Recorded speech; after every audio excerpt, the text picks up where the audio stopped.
Adopté. Trois amendements identiques. L'amendement 23, Monsieur Durand.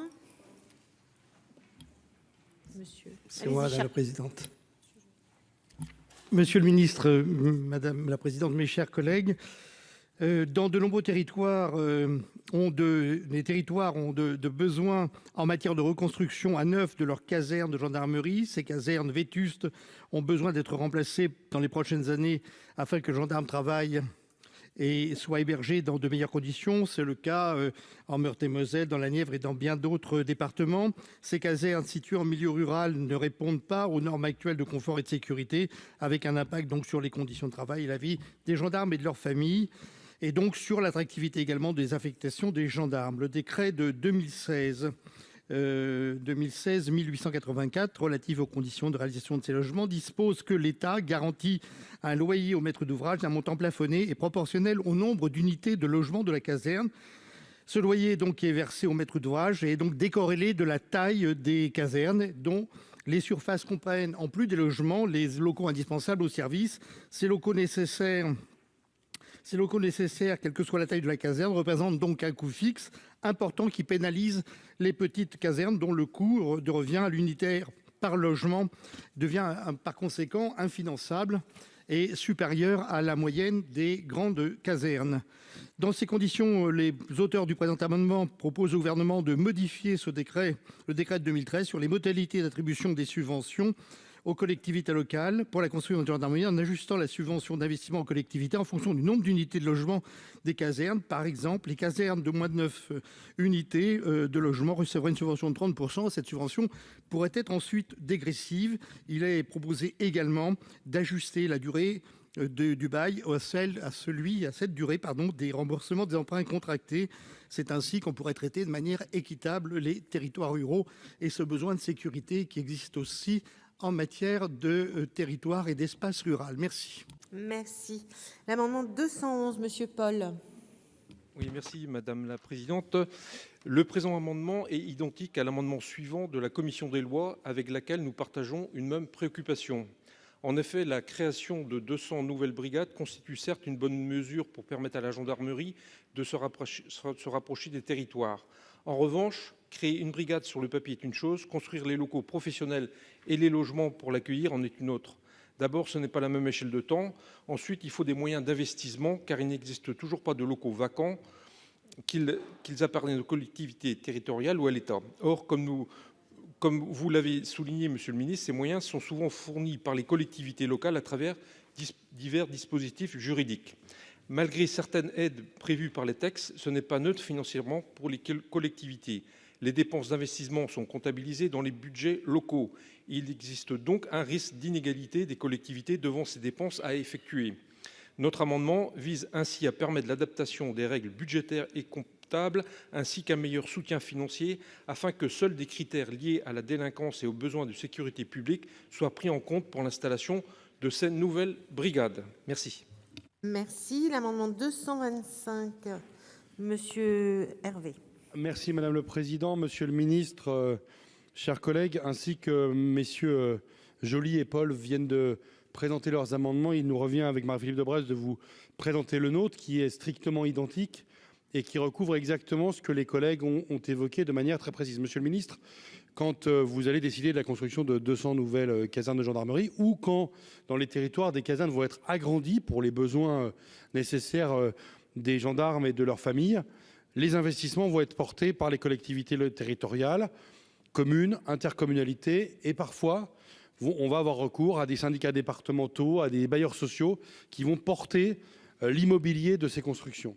Pour la durée de l'utilisation de ces casernes par l'État, par la gendarmerie, ces casernes vont être construites, elles vont représenter une charge financière qui n'est pas négligeable, notamment ça va constituer de la dette pour ces collectivités, ça va constituer des dépenses de fonctionnement compensées très souvent, fort heureusement, par une recette de fonctionnement équivalente, mais cette dette, ces dépenses et ces recettes de fonctionnement peuvent être de nature à déstructurer les ratios financiers des collectivités en question. On est dans une période dans laquelle évidemment, le fait de pouvoir emprunter sur les marchés est un enjeu. Le fait de ne pas être surendetté en tant que collectivité est un enjeu. Et je crois que dans tous nos départements, on a été les uns et les autres alertés par ces situations-là. L'amendement en question est un amendement dans le rapport qui vise à vous sensibiliser sur cette question-là et à essayer de trouver, j'imagine avec Bercy, des solutions qui permettront de manière intelligente de, si possible, débudgétiser, en tout cas de traiter à part cette dette et ces dépenses et recettes de fonctionnement pour que les ratios budgétaires de nos collectivités ne soient pas trop affectés. Je vous remercie. Merci. L'avis du gouvernement, monsieur le ministre. Bien, madame la présidente, je voudrais donner un avis favorable aux amendements du rapporteur et donc des deux intervenants, quels que soient les groupes politiques. Je ne sais pas si, monsieur le sénateur Jacquin, c'est une bonne chose que de modifier le décret comme vous l'entendez, mais en tout cas, ce qui est sûr, c'est qu'il y a un sujet et que ce sujet, il faut en sortir positivement et par le vote de vos amendements. Et j'espère que l'Assemblée nationale ne dénaturera pas trop, votre engagement à réfléchir. Finalement, c'est ça l'invitation de l'article 1er. Et je pense qu'il faut aussi que nous réfléchissions à c'est quoi une caserne de gendarmerie de demain. Est-ce que les militaires voudront toujours vivre avec leur famille dans ces casernes? C'est pas une question facile à répondre parce que ça tient à la militarité de la gendarmerie, mais ça tient aussi aux nouvelles compositions familiales du fonctionnement de la vie de nos concitoyens militaires qui choisissent la gendarmerie. Et parfois, pour garder des familles dans des territoires, il vaut mieux peut-être accepter, selon les territoires, qu'ils vivent dans un habitat plus diffus qu'à la caserne. En tout cas, la question peut se poser. Je n'ai pas apporté de réponse, mais je sais qu'avec la direction générale de la gendarmerie, nous y réfléchissons. La deuxième question qu'évoque notamment le rapporteur Hervé, c'est quel est le modèle financier qui permet bien sûr à la collectivité de participer. Ça ne me paraît pas délirant que de le faire. Et d'ailleurs, dans certains cas, vous savez bien qu'il y a aussi un retour sur investissement qui est intéressant pour certaines communes. Mais pour à peu près 40% des autres cas, les collectivités locales ont été emmenées soit dans des dépenses qui étaient trop importantes pour elles-mêmes, quand la commune seule portait le projet et que l'intercommunalité ou le département n'intervenait pas, soit que les taux des marchés financiers à l'époque étaient trop élevés, soit que les taux ne sont pas des taux fixes et ont explosé avec l'augmentation des taux, notamment lors de la dernière crise financière, avec des prêts faits par des banques étrangères notamment, soit que les travaux de rénovation et les loyers ne correspondaient pas effectivement aux agrandissements qui avaient été évoqués. Donc je pense qu'il n'y a pas un modèle aujourd'hui de brigade ou de construction de caserne, il y a des modèles et qu'il faut que nous regardions les modèles qui ont le plus porté atteinte à la vie des militaires, puisque les collectivités ne faisaient parfois même plus les travaux du fait qu'ils ne pouvaient pas payer les investissements. Alors nous réfléchissons au ministère de l'Intérieur, il y a d'ailleurs une phrase dans le rapport annexé sur ce sujet, à créer une foncière du point de vue de l'État.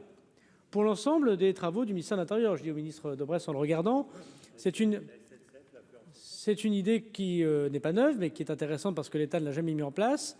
Ne faut-il pas créer dans des ministères qui ont beaucoup de logements, des militaires, de casernes, de commissariats, d'hôtels particuliers des préfectures, et devant la rénovation énergétique qu'on doit mettre en place, et aussi la rénovation simplement des usages, à commencer par la numérisation, est-ce qu'on n'a pas intérêt à créer une foncière? Soit c'est une foncière propre à la police nationale, une à l'ATE, à l'administration préfectorale, et une à la gendarmerie nationale, soit une commune au ministère de l'Intérieur, soit une commune pour tout l'État.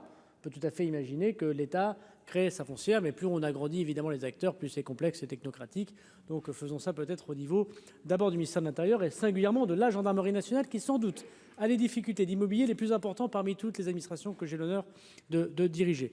Et donc je pense que, à la fois pour répondre à l'interrogation de monsieur le rapporteur, notamment sur les montages financiers qu'il évoquait, à la fois pour répondre à votre interrogation, c'est-à-dire les loyers qui ne correspondent pas forcément le nombre de familles qui habitent dans ces casernes, et à la fois pour répondre aux objectifs d'accueil, de modernité, de zéro énergie distribuée négativement, si j'ose dire, et donc la création de cette foncière, je pense qu'il faut modifier le décret que vous évoquez. Donc je n'apporte pas de réponse définitive à vos interrogations, je trouve vos pistes de réflexion intéressantes et j'adopte, si j'ose dire bien volontiers, une position d'acceptation de vos amendements. Je terminerai par dire, mesdames et messieurs les sénateurs, que la difficulté que nous avons, c'est que nous utilisons sans doute pas assez, lorsqu'on est en responsabilité locale, d'autres moyens que la loi permet tout à fait d'utiliser, par exemple les bailleurs sociaux. Il est tout à fait possible de se retourner vers son bailleur départemental et de lui dire, voilà, j'ai une caserne de gendarmerie que le ministère va m'octroyer parce que j'ai voté la loi de programmation du ministère de l'Intérieur. C'est une façon pour le département ou l'intercommunalité qui porte, ou parfois le 1% logement, enfin, en tout cas les bailleurs privés qui peuvent aussi être tout à fait intéressés à l'histoire. Vous me construisez l'école, la brigade de gendarmerie, le logement des militaires, qui est en général mieux construit que quand c'est quelqu'un d'autre qui le fait. Et par ailleurs, vous faites votre propre développement urbain que vous souhaitez à l'échelle d'un village ou à l'échelle d'une petite ville.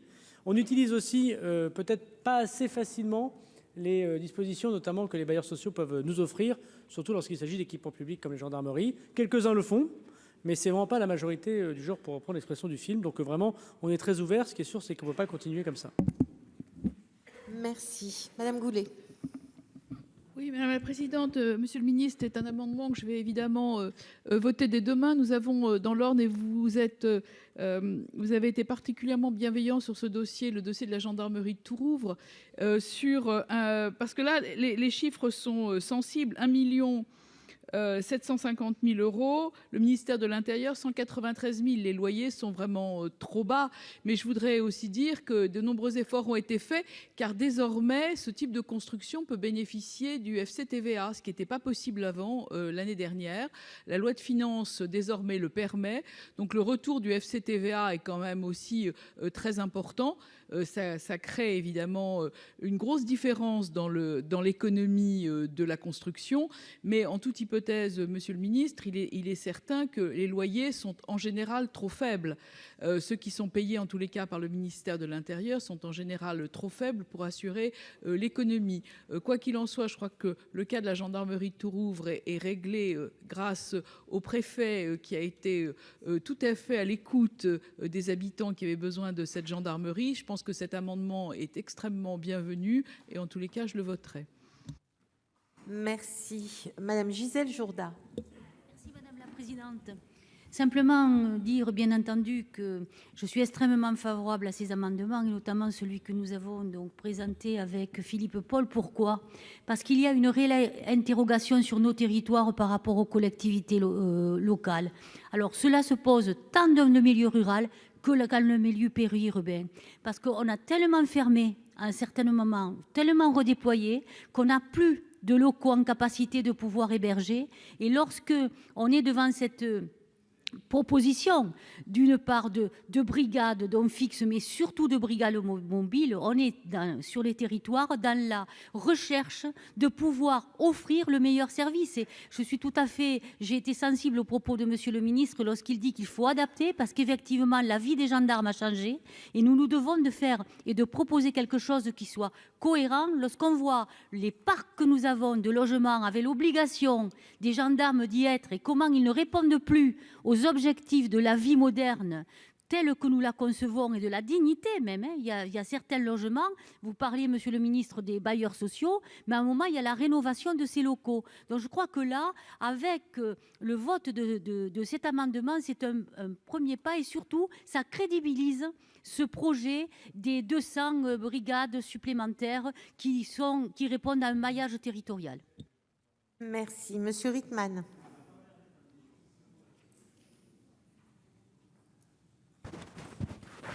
Merci Madame la Présidente. Oui, Monsieur le Ministre, c'est pas tant la volonté de faire des gendarmeries, c'est surtout qu'il faut que les dossiers aboutissent. Vous êtes venu en Haute-Saône l'année dernière poser la première pierre de la gendarmerie de Champagné. Il y a 3 projets de gendarmerie en Haute-Saône, Champagné, Jussey, Dampierre-sur-Salon. Le dossier qui a été lancé le plus récemment date de quasiment 10 ans. On a trouvé les systèmes, hein. À Jussey, on a mis à disposition un terrain, on a fait un appel d'offres à un constructeur privé. Sous condition qu'ils construisent une gendarmerie. C'est Habitat 70, le bailleur social, qui a obtenu le marché. Il y a bientôt, j'étais encore maire, il y a bientôt 4 ou 5 ans, le permis va peut-être être seulement déposé fin d'année. Donc je pense que non seulement il faut avoir la volonté de construire des gendarmeries, de toute façon on ne peut pas faire autrement. Quand je vois les bâtiments de la gendarmerie de Jussey aujourd'hui, on est à la limite de l'insalubrité, faute de moyens, faute de travaux. Mais c'est surtout que ces dossiers sont très, très, très longs. Et il y a tellement de conditions, tellement de grains de sable dans l'engrenage qui bloquent pour 6 mois, pour 7 mois, à chaque fois la mise en place et la discussion autour du loyer qui va être demandé par le bailleur social à la gendarmerie, les conditions d'urbanisme, et pourtant on est sur des projets d'intérêt général, etc., etc. Et ces dossiers sont dans une lenteur, et à chaque fois, on dit aux jeunes gendarmes qui arrivent, vous inquiétez pas, Vous pouvez rester dans 1 an, dans 2 ans, vous aurez une belle gendarmerie. Mais seulement, ça fait longtemps que les premiers qui sont arrivés sont partis et sont dans d'autres brigades, que la construction de la gendarmerie n'a pas encore débuté. Je pense que c'est un des points très importants, c'est le fait de se donner la possibilité d'accélérer les dossiers. Merci. Merci, monsieur Laménie. Merci madame la présidente, monsieur le ministre, monsieur le président de la commission des lois, mesdames et messieurs les rapporteurs, chers collègues. C'est important d'aborder ces sujets. Les collègues qui se sont exprimés l'ont rappelé. Et je crois que le volet humain, il est fondamental. Les moyens humains au niveau policier, gendarme, sapeurs-pompiers, etc. Mais pour les casernes de gendarmerie, monsieur le ministre, en début d'intervention cet après-midi, vous l'avez rappelé, parce que je dirais les gendarmes et leurs familles habitent et travaillent aussi sur place. C'est différent des policiers. Hein. Et historiquement, je dirais les casernes, moi je prends l'exemple des Ardennes que je connais bien, les casernes, c'est principalement des propriétés départementales. Il y a encore quelques casernes, c'est l'État qui en est propriétaire. Et je pense qu'à ce niveau-là, bon, c'est compliqué, il faut le reconnaître. Il y a toujours des travaux à faire d'entretien, de maintenance. Il y a eu quelques casernes, construction neuve récemment, ces dernières années. Mais la tâche reste immense parce que, je dirais, bon, c'est une marque aussi de respect pour l'ensemble des personnels et leurs familles, parce que être dans des bonnes conditions, mais aussi c'est très long, plus bon, les problèmes d'énergie ou autres qui sont typiquement aussi d'actualité, et vraiment donner des bonnes conditions de travail en particulier. Et donc, il y a sûrement des pistes à explorer. On vous fait confiance, mais on soutiendra naturellement ces amendements. Je vous remercie. Merci, monsieur Wattebled. Merci, madame la présidente, chers collègues, monsieur le ministre. On part de loin parce qu'on avait laissé tomber des budgets depuis plusieurs années. Et on s'est rendu compte depuis 2 budgets qu'on remet de l'argent. Et quand on met de l'argent, on peut rénover. Bien sûr, on voit les voitures. Et tout le monde sait parmi nous qu'on a des commissariats, des casernes vétustes. On n'a pas fait pareil en un jour. On ne fera pas la rénovation en un jour. Par contre, avec une programmation que nous autres, ensemble, pouvons faire demain matin, on va rattraper le retard. Et je crois qu'on parle tous d'unité. Votons les budgets nécessaires au ministre pour pouvoir effectuer ces travaux. Merci. Alors, je vais mettre aux voix donc ces 3 amendements identiques, 23, 211, 225. Avis favorable de la Commission et du Gouvernement. Qui est pour, qui est contre, qui s'abstient, sont donc adoptés.